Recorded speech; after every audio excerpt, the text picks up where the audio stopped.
Podcast is now starting. All attendees are in listen-only mode. Hello, everybody. Welcome to today's webinar. Today's webinar is about ad fraud, local media versus geotargeting. My name is Patrick Buno. I'm a marketing manager with BIA Kelsey, and I'll be running the webinar for you today. So before we get started here, we're just going to give everyone else a few more minutes to log on and get settled. So as they're doing that, I'm just going to run through a few quick housekeeping items with everybody. I'm going to start off by reminding everyone that we are recording today's webinar, and that all registered attendees will be receiving an email from us with links to the on-demand version of the webinar, as well as a PDF of the slide deck. If at any moment during today's webinar you experience any technical difficulties, please email us at webinars@biakelsey.com. We have staff that is standing by that will be able to assist you with that. And then finally, we'd just like to encourage everyone to ask questions throughout today's webinar. So if at any time during a slide or a question if you have a question of yourself, please go ahead and type it into the questions box in your GoToWebinar panel, and we'll be sure to try to get to your question either today, or if we run out of time, we'll be sure to follow up with you separately after that. So with that, we're going to go ahead and get things started now. I'll hand things over to the moderator for today's webinar, the Managing Director of BIA Kelsey, Rick Ducey. Rick? Patrick, thanks very much, and welcome everybody. Thank you for giving us some of your time today. We're excited to share some thinking and a little bit of data and some insight about what's happening with ad fraud. Particularly, we want to make a distinction between what's happening with ad fraud in local media, the kind of impressions that physically local media can deliver to marketers versus more generally geotargeting. So we want to make that distinction. We'll go into it. And I'm really happy to introduce our keynote speaker, Augustin Fu, who is a very well accomplished and prominent cybersecurity and ad fraud researcher. He's an advisor to us for this program of dealing with ad fraud research and education for the industry. We've done a couple of projects together. On the next slide, I just want to call out one of the areas we looked at, which was we did a preliminary study looking at local media inventory and using some tech that Dr. Fu developed to try to analyze how much of that is bot traffic of one form or another versus sort of more valid human traffic, and then put that against our estimate of digital ad inventory. So we have a percentage of an estimate of what we think is ad fraud traffic, and then just basically multiply it against the total digital spend in digital media targeting local audiences. And came up with something that looks like it's a few $1 billion a year. So for local media companies and marketers targeting local audiences with geotargeting methods, it's a sizable number.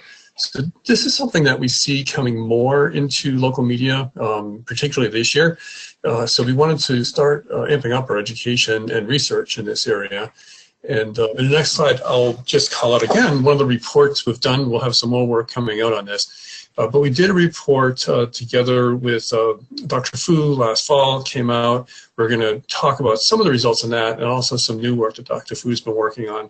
So you can see some of the top line findings there highlighted in the red. But I'll just encourage you to comment your reports if you see that URL over there on the right side. Definitely encourage you, if you're interested in what we're talking about today, to download that report. And since we have your contact information, we'll release a new report. We're trying to educate the marketplace, so it's important for us to get the word out. So when we get the next report, we'll send you word. Hope you'll have a chance to check that out. So let me now turn this over to you, Dr. Fu, and you've got a tremendous background in both cybersecurity generally and ad fraud specifically, working with media, working with marketers, and you've developed some interesting technology that really gives different kinds of insights into what's happening with ad fraud. There are some companies that help marketers and media companies figure out bot traffic and what appears to be fraudulent. But your approach actually uncovers deeper insights into what's going on. It really helps us understand some of the differences in the types of traffic that are going on with all these digital impressions that are happening. So let me turn it over to you, and please give us a drive to the world of ad fraud and local media. Okay, sounds great. Thank you very much, Rick.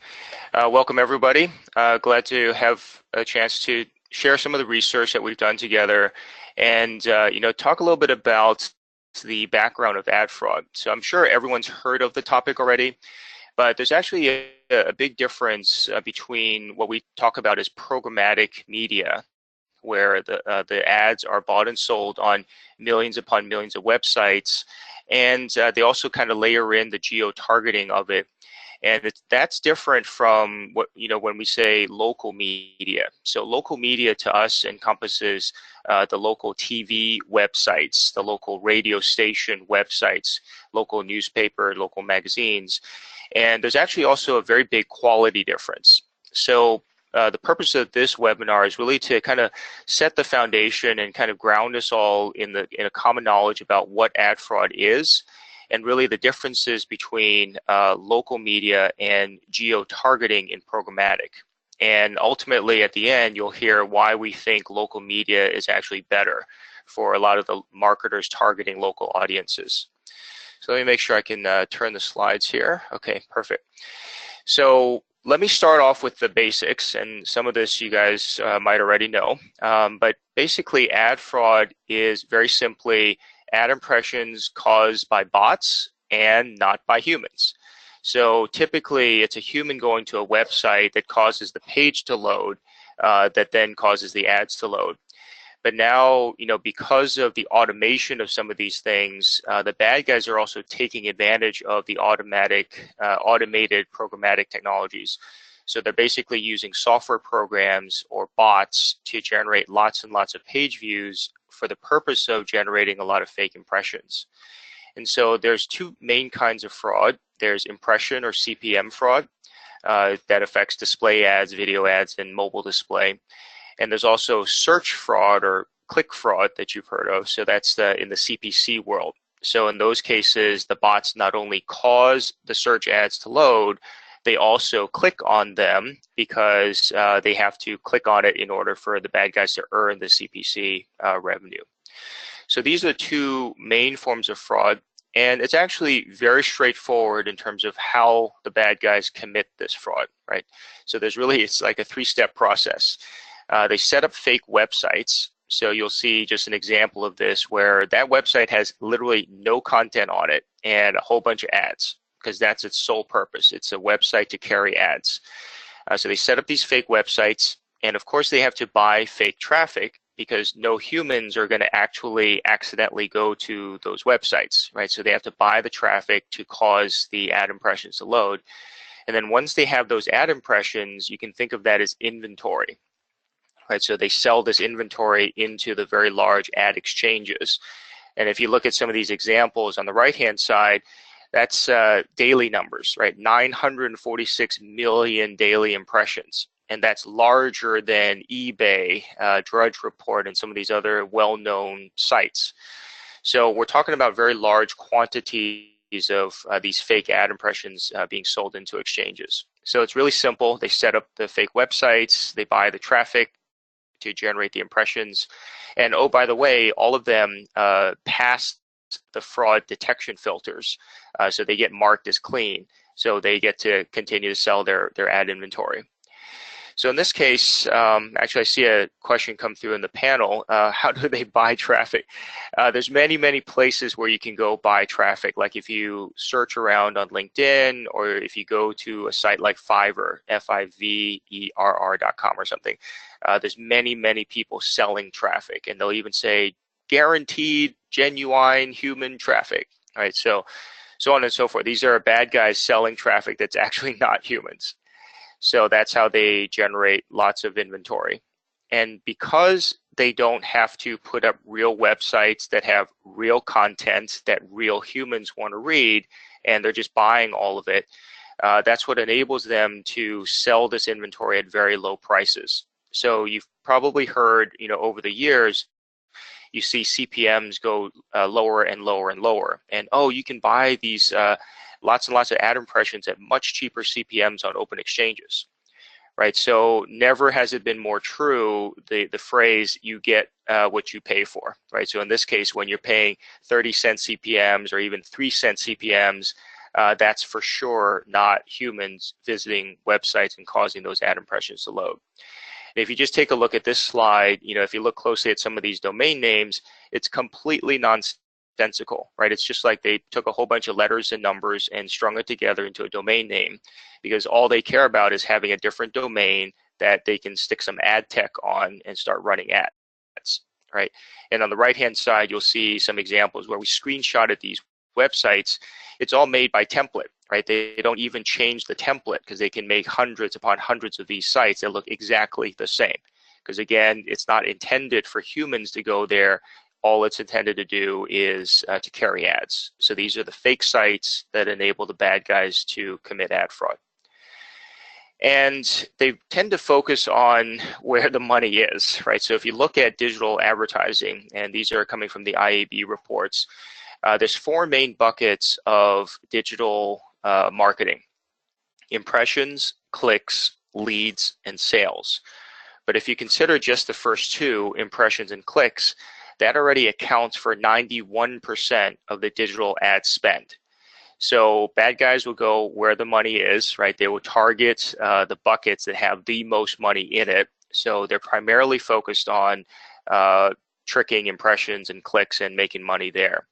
And you'll actually see, display ads are typically sold on an impression basis. So it's in the left bucket. Search ads are sold on a cost per click basis. So it's in that second bucket. And then you'll notice mobile is kind of straddling the two, because in mobile, you have mobile display ads and you have mobile search ads. So again, it's based on the CPM model or the CPC model. So bad guys are targeting these two specific buckets of ad spend.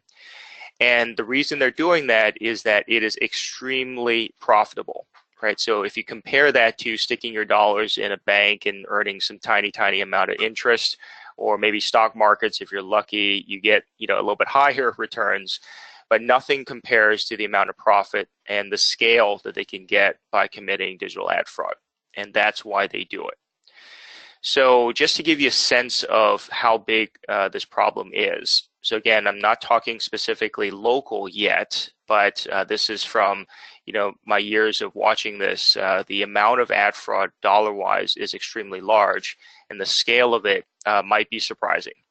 So let me look at let's look at a few examples from over the years. So as far back as 2015, a company called AppNexus did a big cleanup, because they knew there was a ton of fraudulent stuff and everyone else knew there was a ton of fraudulent stuff. So they pretty much had to do their own cleanup. And then they wrote about it and took a lot of credit for doing that. But what it said in that study is that they were able to reduce the amount of impression volume by 92%, right? We're not talking 9% or 19%, it's 92%, from 260 billion impressions to 20 billion.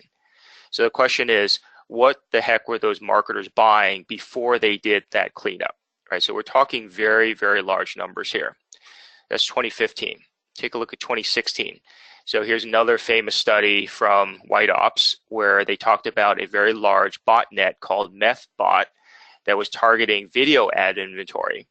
And the reason they did that is video ads carry a much higher CPM, so it's much more lucrative for the bots to be generating video ad impressions as opposed to just display ad impressions.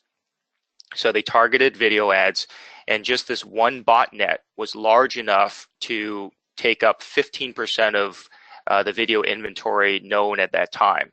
And if you annualize some of the numbers, again, those are into the billions. Right, we're not talking millions of dollars per year, we're talking billions of dollars per year. So it's a very large problem. And in 2017, just last year, we saw several more studies coming out, and we're focused a little bit more on the mobile side because now, as you know, more and more of the digital ad spend is going into mobile.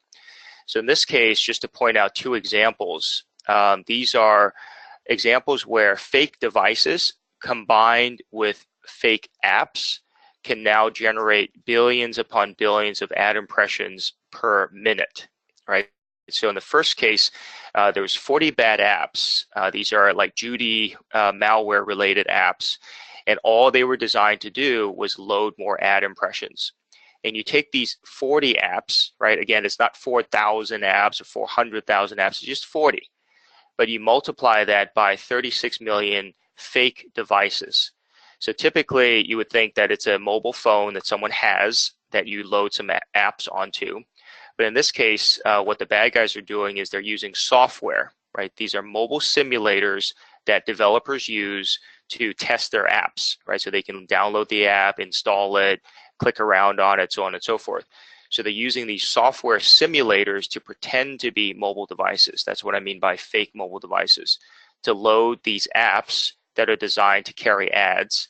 And by loading them up and continuously using them, they can generate lots and lots of billions, in fact, ad impressions per minute. So between Judy and even larger malware network in mobile, they can generate 30 billion ad impressions per minute. That one was called Fireball. So they had a lot more devices compromised. It was just malware sitting in the background generating ad impressions. Hopefully this gives you a kind of an impression of the scale of this. And then another study last year was from Tune. They studied mobile app install fraud. And so when they looked at some of these ad networks for mobile, they found that the top 8 were 100% fraud, and the next 35 mobile networks were greater than 50% fraud. So I won't belabor this too much, but again, you'll see the numbers are just truly, truly large and staggering.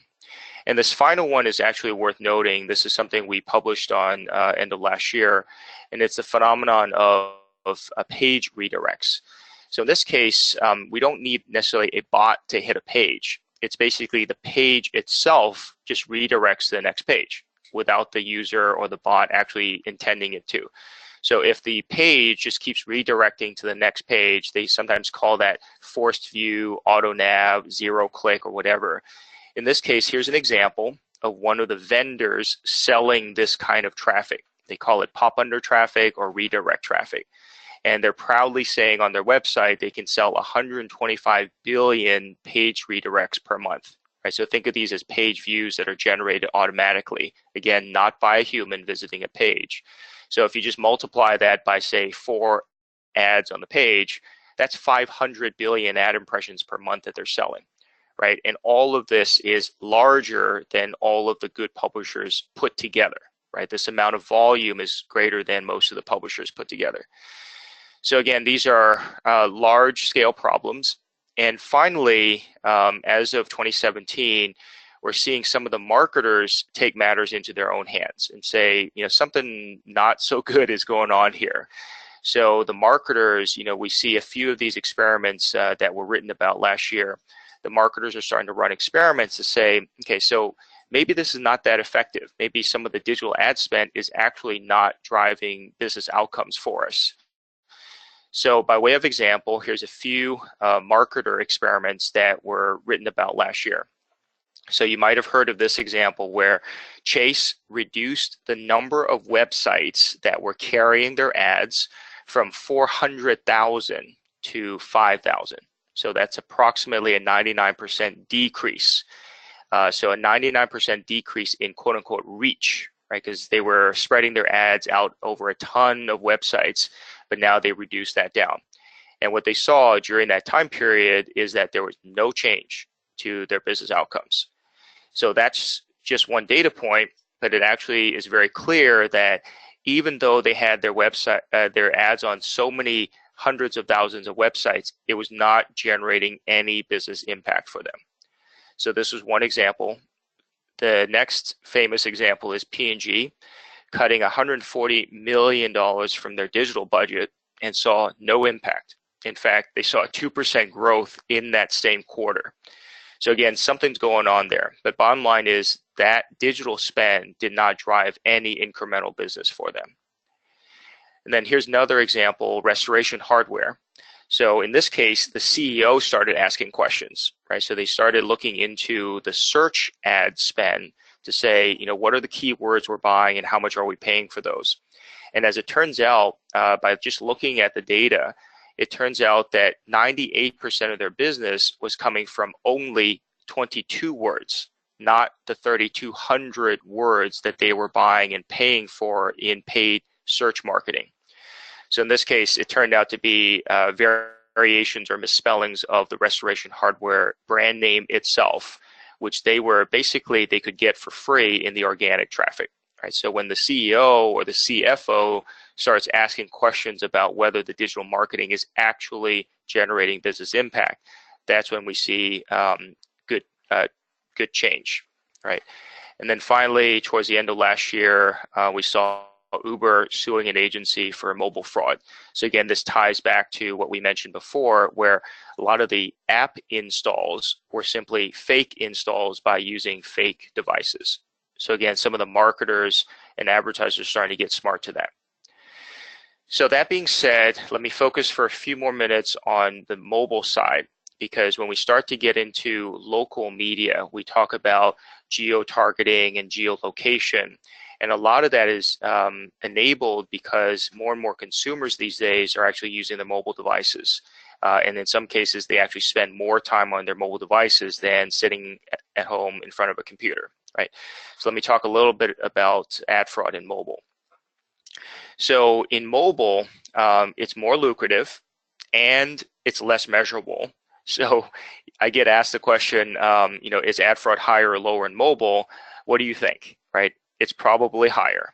And actually, we now have a lot of data that supports it is way higher than people think it is. And just to echo something I said before, there's two kinds of fraud that can be perpetrated here. So there's both fake mobile devices, and these software simulators are just designed to download the apps and open them and use them. And there's also fake apps. And so those are the apps, again, that are not meant for humans to use, just like the fake websites. They're not meant for humans to go to, but all they do is carry some ad text so they can load a ton of ads in the background. So between the fake devices and the fake apps, there can be a ton of ad impressions generated in mobile. So this is just some examples from over the years. We can clearly see there are fake apps or suspicious mobile placements by simply looking at things like click-through rates, right? If you see 100% click-through rate, something's wrong with that, right? If you see 50% click-through rate, something's wrong with that. Humans are not that interested in your ads, right? And then there's even more obvious things. If you look on the right-hand side, just look at some of these names of these apps. Right, it's almost like they took a dictionary and just chose some random words out of it to make another app and just named it that. Again, because they really don't care. It's not really a human that they have to attract to use it. They're just setting up an app for the sole purpose of carrying more ads. Okay, so in this case, even though some industry trade groups think that ad fraud is non-existent in mobile, I won't name names, but bottom line is just because you can't measure it doesn't mean it's not there, right? So often it's a matter of not being able to measure for ad fraud in mobile, and that's why you're not seeing it. It's not that there's no fraud in mobile, right? So let me give you a few examples from firsthand data that we've actually collected over the years. So in this first example, we took 1 billion mobile display ad impressions, and we looked at the apps that were calling for those ad impressions. And we could see that if you look at the left-hand side, these are the apps that had, these couple of columns, greater than 80% fraud, 70 to 80% fraud, and so on and so forth. So we put them into decile buckets. And then you can see on the left-hand side, 52% of the impressions were caused by 9% of the apps. So these are the outright bad acting apps whose sole job is to load more ad impressions, right? And then the remaining 91% of the apps, some of which are fine, right, that humans use, generated 48%, the remaining 48% of the impressions. And you can see on the left-hand side, there's 66% average fraud. And then on the right-hand side, there's about 18% average fraud. But again, we're not talking single digits here. We're talking double digits and very large amounts of impressions that are being eaten up by these fake apps.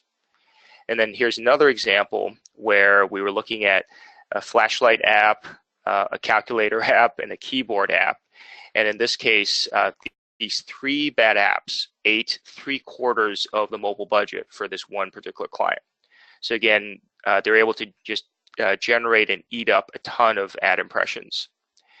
And the other thing that's happening if these mobile apps are committing the fraud is that most of your budget ends up going to a very small number of apps, right? So it's not like you have very large reach and then you can reach a lot of people across a lot of different apps.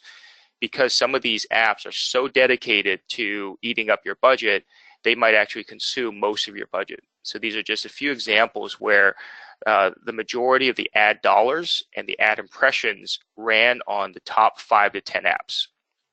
So the marketers are actually not getting the kind of reach that they expect. And then the other problem that other companies have published about, like Placed and SafeGraph, they talked about the accuracy of the geolocation data, or actually the lack of accuracy. So in both of these cases, these two studies said that 90 to 99% of the geolocation data was bad or faked. Right? Bad means it's stale, right? So the person may have been in that location at some point in time, but they're not there anymore. But yet that's the geolocation that's reported by the device. And then, or it can be outright faked.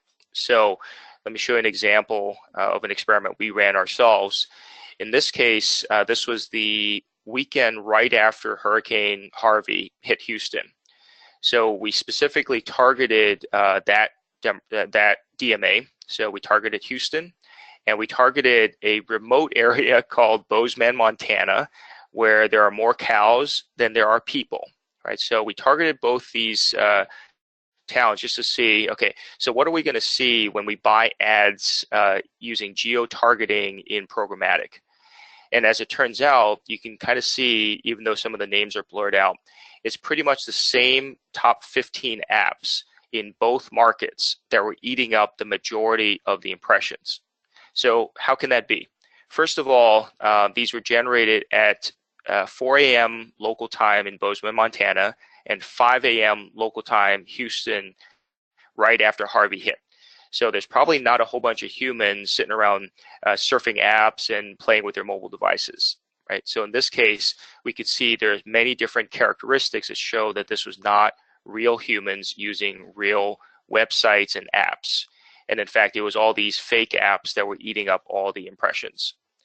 So these are just some examples where we can see that fraud in mobile is also very high.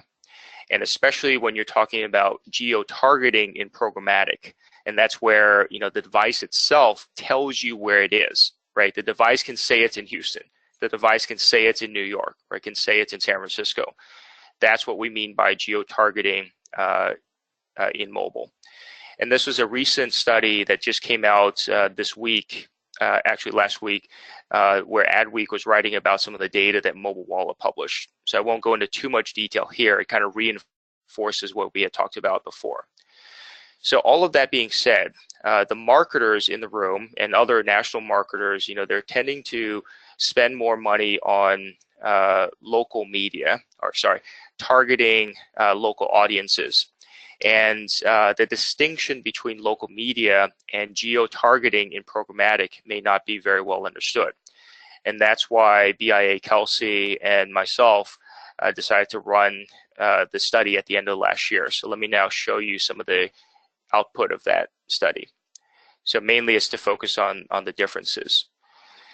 So the trend as we see it is that as the fraud gets harder and harder to commit in normal programmatic and in the, you know, affecting the national advertisers who are spending millions of dollars in programmatic, the bad guys are going to shift their attention to other buckets of money, right? So for example, the local media ad spend would be a great place because it's sizable dollars. And if local media publishers and marketers are not aware of this problem, they will be easy victims. So the bad guys are going to be shifting their attention to target local media ad spend because there is money there to be taken. So in this case, what we looked at were 16 different markets. And then we also looked at, BIA Kelsey has their trending report that shows the amount of local media ad spend that will continue to go upward over the years. So what we're estimating is that, you know, regardless of the exact number, right, you know, from this study, we could extrapolate that there might be $7 billion at stake or at risk here to fraud. But whatever the number is, right, it's not in the millions, it's not a small deal, it's something that we need to be conscious of, and we need to take steps to start to mitigate and prevent. And so when we looked at the 16 markets, let me just show you this chart. This is to show you the relative ratios of bots versus humans. So just to explain some of the colors, the dark red is what you should be looking at. Those are, in our technology, that's what we designate as confirmed bots, right? So we can see that certain portion of the traffic to these different geolocations are confirmed bots. Now on the converse, we see some light blue, and then there's a little bit of dark blue, but there's hardly any dark blue. So dark blue means confirmed humans. In this case, we really can't see that much dark blue. And again, this is because, you know, this was a sample of 16 different local DMAs, and we're buying programmatic media to target these 16. And this was kind of a preliminary study so we can get a sense of how prevalent the bot problem is, or the digital ad fraud problem is. Now, in this case, it shows that it's not rampant, right? Most of those circles don't have 50% red or more than 50% red. However, we need to be aware that it's coming, because this is a bucket of money that the bad guys can actually start paying attention to and start grabbing money from. So when we did this study, this is what it looks like. And then let me now show you another measurement that we've been doing across local media. And again, just to remind you, local media includes local radio station websites, local TV station websites, and local newspaper, local magazines. In this case, you'll notice there's a lot more blue here, right? So the dark blue is where we can actually confirm humans on the site. And then you'll also see there's still some amount of dark red there. And then we can now, by knowing where the dark red is coming from, we can actually study that a little bit more. But the point is, yeah, you might have noticed the visual difference, right, between the programmatic media in the previous slide, where there was hardly any dark blue. And in this case, when we talk about local media websites, these are sites that local residents visit, right? So if you live in Dallas, Texas, you're going to be the ones who care about that kind of content on local websites, right? So those are the local residents, the people who live there, are going to be the ones visiting these local websites. And then the other thing that was recently published from AdTrust is that local consumers also trust their local media more, right? So if you look on the right-hand side, you'll see the national, regional, and community newspapers, right? That's an example of the type of media that they trust, and that's on the right-hand side. Whereas on the left-hand side, you'll see low trust, right, in the red. You'll see social, search, and quote-unquote any website. And this includes all the very long tail of websites that are currently in, or you can buy them in programmatic exchanges. So again, here's another key difference, like the local audiences also trust their local media. So just to recap the main differences between local media and geo-targeted programmatic. If you recall what we talked about when we talked about the audience, in local media, it's really the people who live there, right? Those are the people who are going to go to these local TV, local radio, local magazine websites. Whereas in programmatic, you rely on the device itself telling you where it is. Right, so again, if you remember the Houston versus Bozeman, Montana example, those devices simply told you they're in Houston, or they told you they're in Bozeman, right? So these are fake devices that pass fake location data, and they might also be fake users or bots that are there to generate ad impressions. So in this case, that's really a key difference between local media versus geo-targeting in programmatic. And then we also mentioned the trust. So in local media, consumers trust the local media, whereas they distrust other websites or other forms of ads elsewhere. So that sums up to be a low risk of fraud in local media versus high in geo-targeting programmatic. And you've seen all the other forms of fraud in mobile that we mentioned before. And ultimately, at the end of the day, we talk about ROI. So for marketers who advertise with local media, because their ads are shown to local audiences and who are human, then the ROI will be higher than if your ad budget gets wasted showing ads to fake devices that tell you they're in those locations. So again, hopefully this drives home the fact that there's a huge difference between local media and geo-targeting in programmatic. And let me just show you one final slide in terms of the difference between red and blue, right? So in this case, we can see five different paid display sources. These are display ads, and they're shown on different sites and networks.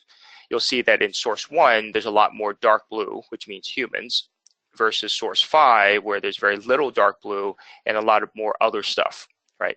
So in this case, if you think about the portion of your ads that are being shown to humans, in source 1, there's a lot more humans seeing it versus source 5. So instead of just calculating a raw CPM, because I can guarantee you source 5 had a lower or cheaper CPM, but when you take into account the number of humans that actually saw that, if you calculate a human CPM, then you're going to see there's a big difference, right? So when you're buying from source 5, even though your CPMs are lower, your human CPM might actually be 11 times higher because it's not able to get the ads in front of humans.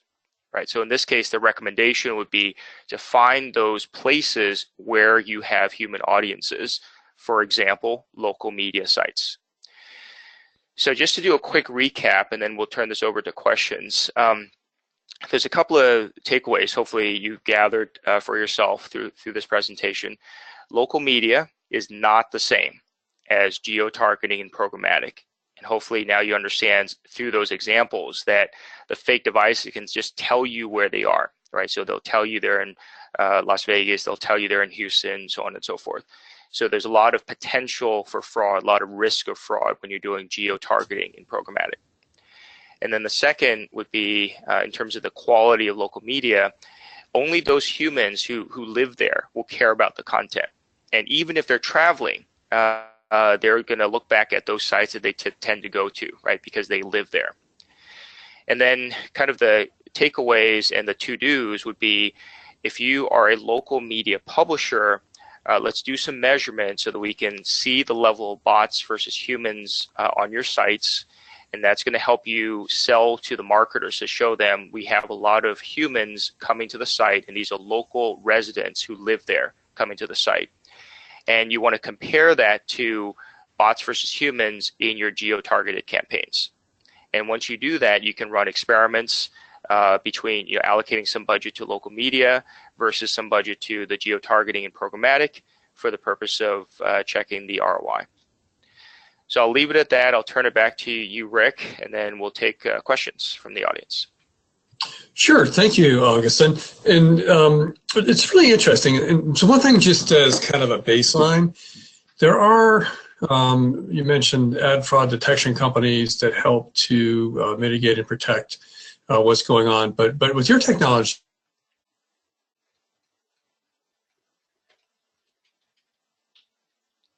Hey, Rick, I think we lost you.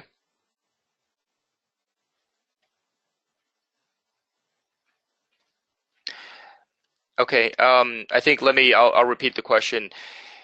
Basically, the difference between some of the stuff that I do versus the other fraud detection technology companies. So I'll make an overarching statement to say, if you don't use fraud detection, you should, because it's going to give you some insights about the level of bot activity impacting your sites if you're a publisher, or impacting your campaigns if you're a marketer.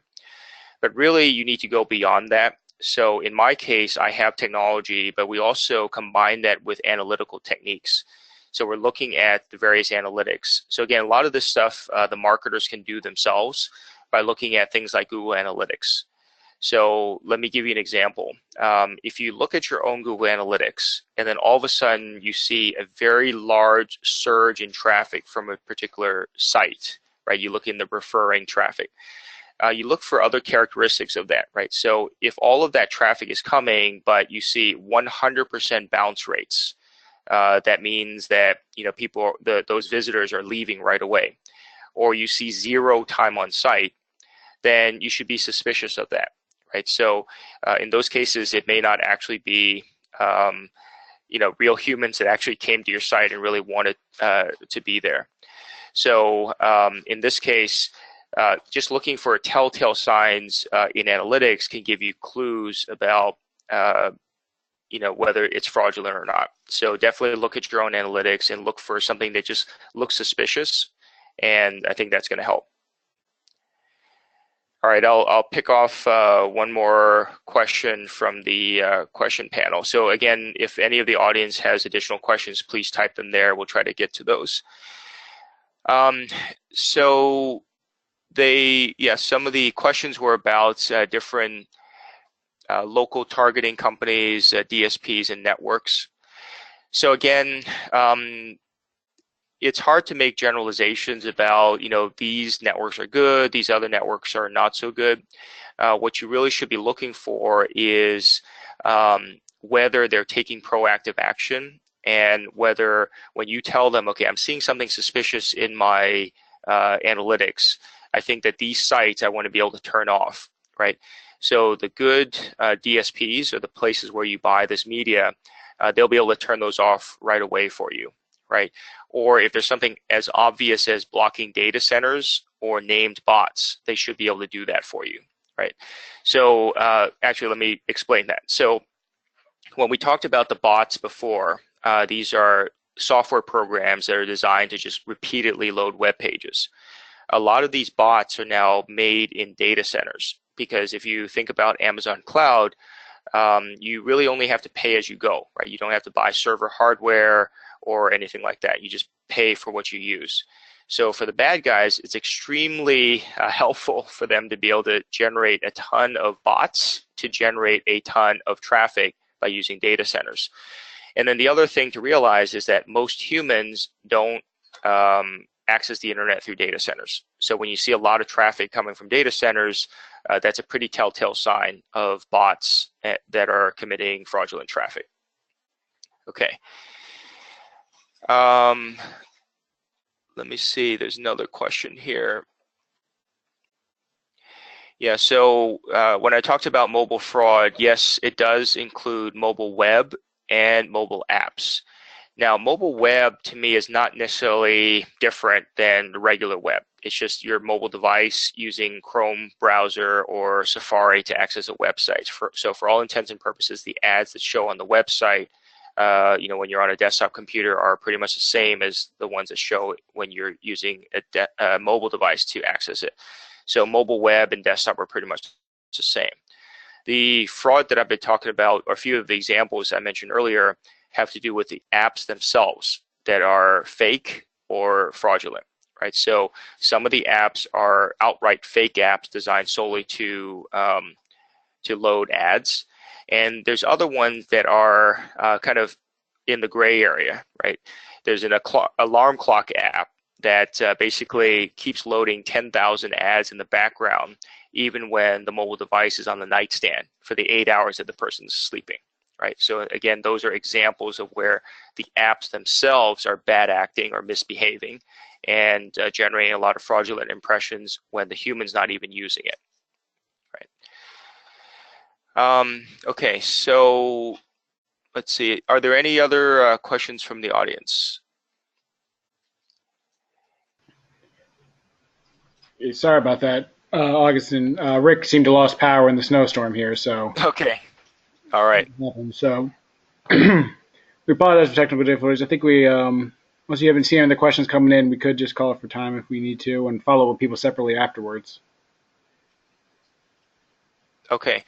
Let me take just one last one, and then I think we can wrap. Anyone else that has questions that we didn't get to during the session, feel free to email us, and then we'll get further to that.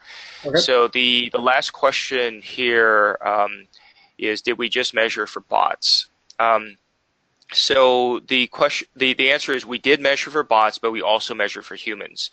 So if you notice, a lot of the fraud detection companies will just report one number, like 10% bots. But it's not correct to assume that means the other 90% is humans.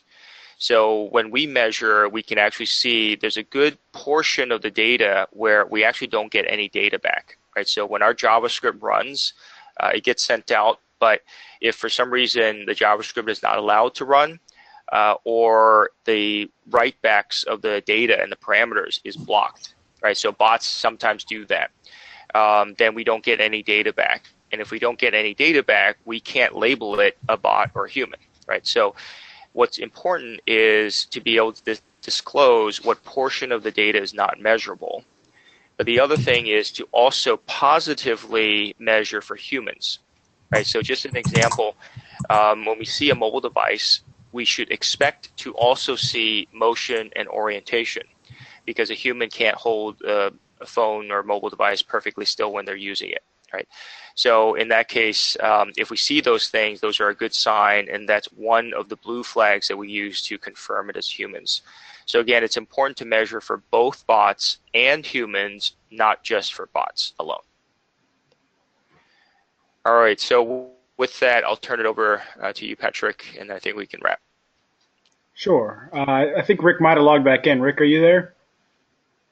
I did. I apologize. In the DC area and in the East Coast, I guess we're getting a little snow excitement, and I just lost power, so internet connectivity, so I dialed back in with my phone. So I apologize for dropping out and dropping back in. But thanks very much for being with us. And Augustine, always a pleasure to work with you. And what you're doing is so interesting and so important, particularly for local media, which is a big part of the group of the media industry that we work with. So kind of exciting findings and encouraging, I think, but still the need to be vigilant and keep at this problem, particularly as you're saying, the fraudsters are going to start to target local media, since it is a lucrative part of the advertising pie. So more to be done in this, both education-wise and protection and mitigation as well. Yeah, I think let me end on a positive note.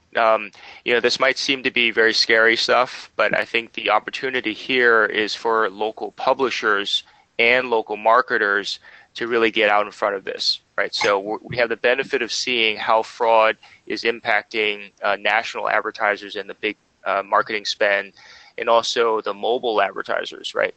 But in local, there hasn't been that much of a focus yet. But again, as more and more of the fraud gets harder to commit in these national campaigns, the bad guys are going to be turning to other buckets of money that they can steal from. So, in this case, by ensuring that we stay vigilant and not assuming that fraud isn't there because you can't see it, by paying attention to your analytics and being very careful, I think if we can build up our knowledge base about this topic, we can stay vigilant and not let that affect us and let the bad guys steal money away. So I think it's good that we're talking about this now so that we can be ready for it when it starts to come our way. That is an encouraging word. We like that. And again, look for more coming from us, our collaboration with Dr. Fu in the ad fraud area, both with local media and geotargeting.